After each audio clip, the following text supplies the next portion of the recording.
Quand je passe devant cette plaque dans le vent, je pense toujours à cette fille qu'on avait vue un été avec le type de la villa,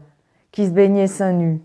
Ici, avec la température de la mer, ce n'était pas courant, et seins nus se collaient à lui, devant tous les autres de la famille, les plus âgés, assis dans des transats en alu qu'on portait pour eux. Il faut dire qu'ils n'avaient pas bien loin à aller, juste en bas de chez eux, la plage. Il y en a qui ont de la chance.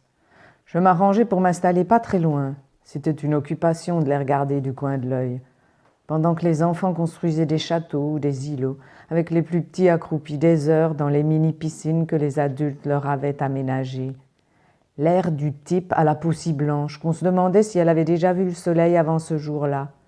mais le plus souvent gardant sa chemise et son bermuda,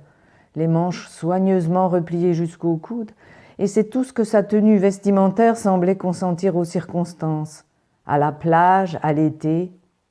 et elle ne tenant pas en place, se baignant plusieurs fois de suite, discutant avec le jeune gars qui surveillait, remontant vers le sable, courant jusque là où l'homme était resté avec tous les autres de la tribu, assis en cercle à proximité du mur de la digue, comme y cherchant une illusoire protection,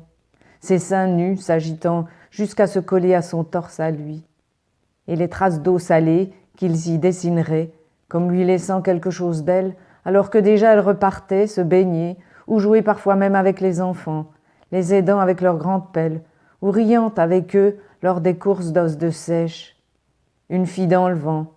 emmenée par lui lorsqu'il avait tourné au changement de lune, jamais revue.